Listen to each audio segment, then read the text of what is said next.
Hello everybody and welcome back to the newest episode of Lilreviews. And this time we have arguably the most best video game ever created.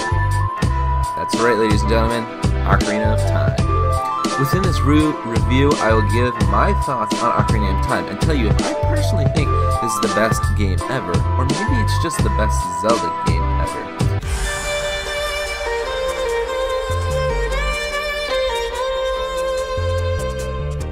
So with that being said, let's get right into the first category, and that is music. This game has an amazing soundtrack, with some of the best songs being the Song of Storms, Gerudo Valley, Castletown, and many, many others. I mean, there really is not much to say about the music. It's fantastic all across the board, and with very, very few forgettable tracks.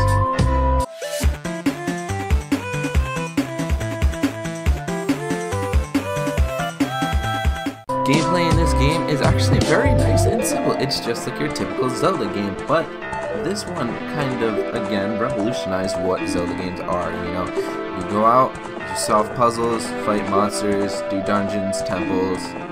It's super fun. But again, like what makes this stand out from the other Zelda games is it was the first one to revolutionize this 3D action adventure game, and it did it almost perfectly first try.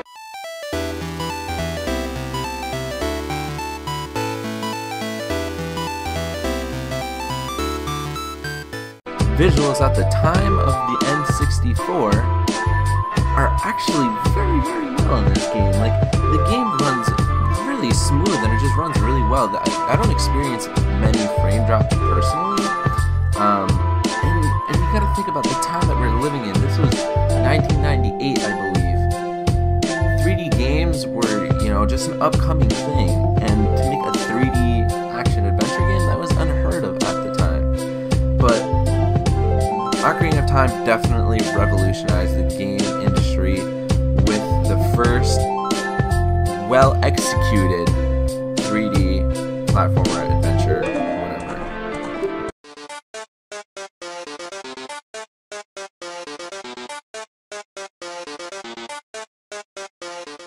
So here we go. Now we have the story of Ocarina of Time. The story in this game starts out very, very strong. You meet Navi, Saria, how the hell you pronounce that, and a few others, and then you go into the Great Deku Tree. He summons you, you go into the Great Deku Tree, and then after solving your first dungeon, he gives you a stone, and it tells you a bit about what's been going on recently, and tells you have to go and meet Zelda. You need some more spiritual stones, like Ganon has unleashed evil, he put the giant spider in the Deku Tree, and, you know, he's just causing hell. So you need to go meet Zelda, she's the only person that can save you. So then when you go and meet Zelda, she tells you that she needs 2 more of these stones to help her, quote-unquote, save the world from, you know, this Ganon bad guy. So, I mean, you briefly meet Zelda, you barely even know who she is. So then, whatever, So then you go and you get the other stones, and then you come back and you realize that once you have the 3 spiritual stones, you come back and you see her riding away with Impa, and then you finally meet the main villain of the game. You meet Ganon for the very first time. Skip forward just a little bit more, Link finally becomes an adult, and personally this is where I think the story just falls. Like, the first 3 dungeons, the story is executed so well and so perfectly, and then once you become an adult, I think it just completely declines so much. So most of the sages, you know, some of them you care about, some of them you don't really care about. Like, for example, Saria was, you know, your childhood friend or whatever, but you only really meet her a few times, and I guess some of those times are kind of memorable. The Gerudo lady, I forget what her name is off the top of my head, but her story was actually kind of interesting because you meet her as a kid and an adult, and I mean, you briefly meet her, but I like hers. Hers is kind of interesting. Gerudo was pretty interesting. The Goron's Darmani, whatever his name is, his was pretty interesting, but like the Shadow Temple and the Spirit Temple were kind of just temples just thrown in there. The sages, I mean, one of them is Impa, and it's like, okay, and then the Anyways, so that's not the point that I'm trying to get across. The next point is, so, like, we have to save all of these stages to help save Zelda. Okay, so why do we care so much about Zelda? We have briefly met her. What has she done to us? Why should we care about Zelda in this game?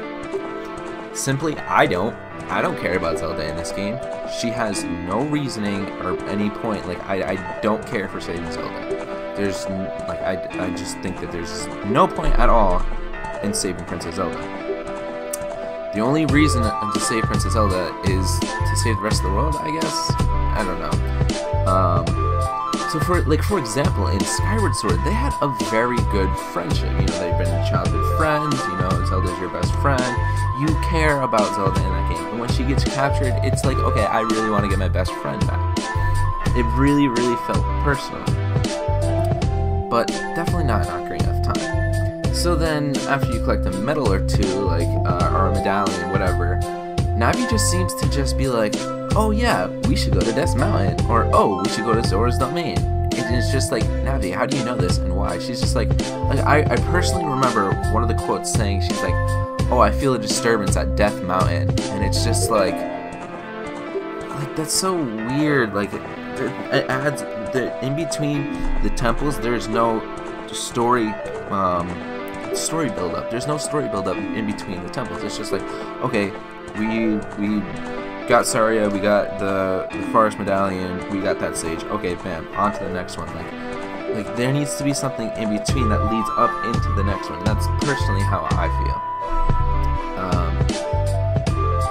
And then we get the 7 stages, and then we go and fight Ganon, and we save Zelda. Bam, it's done.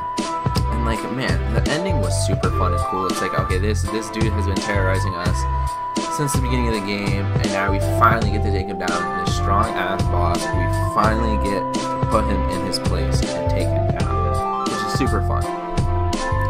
But it's also kind of just like pointless, because like I said, why do I need to save Zelda? I barely know her. I don't care about Zelda in this game. But I mean, overall, I think the story in Ocarina of Time, it's just simply okay. It's alright. It starts out very, very strong, and then, like I said, when you become an adult, it dies down quite a bit. And personally, I just don't think it's as great as everybody else makes it out to be. But again, that's just my personal opinion. I know a lot of people think this is the best story ever, but personally, I don't think the same way. So overall, this game is actually really good, and I love it. I mean, I'm just not a huge fan of the second half of the story. And with that being said, my final score of Ocarina of Time is a 9 out of 10. That's right, I'm not going to give it a perfect 10. I'm going to give it a 9 out of 10. Because I do think, you know, the only thing that's holding it back is the later half of the story. Do I think it's the best game ever? Definitely not. I truly think that there are better games out there than Ocarina of Time. I don't have my nostalgia glasses on. Did I grow up with this game? Kind of, actually. It was my first Nintendo 64 game. And actually, that's bullshit lie. Mario 64 was my first Nintendo 64 game, but it was one of the first games that got me back into gaming and stuff like that. Probably back in the middle school days. And some people really just need to take the nostalgia glasses off and look at it. Like, people say this game's outdated and blah blah blah. I don't necessarily think it's outdated, but I just think you gotta take off the nostalgia glasses when it comes to the story mode. The rest of the game, I think, is absolutely perfect and executed perfectly well in every aspect. Do I think it's the best Zelda game? No. I don't even think it's the top 3 of the best Zelda game. But again, please, that is just my opinion. If you disagree with me, let me know down below why, and like, tell me why you disagree about why you think Ocarina of Time is either the best Zelda game ever or the best game in general. But overall, Ocarina of Time is simply just a great game. But personally, I don't think it's the best game ever. With that being said, guys, though, I'm sorry to let you down a little bit if some of you disagree with me. I'm sorry to let you down, but, you know, with that being said, just have a nice day, guys, and let's have a little discussion down below in the comments, but let's not get too hectic about it. Alright.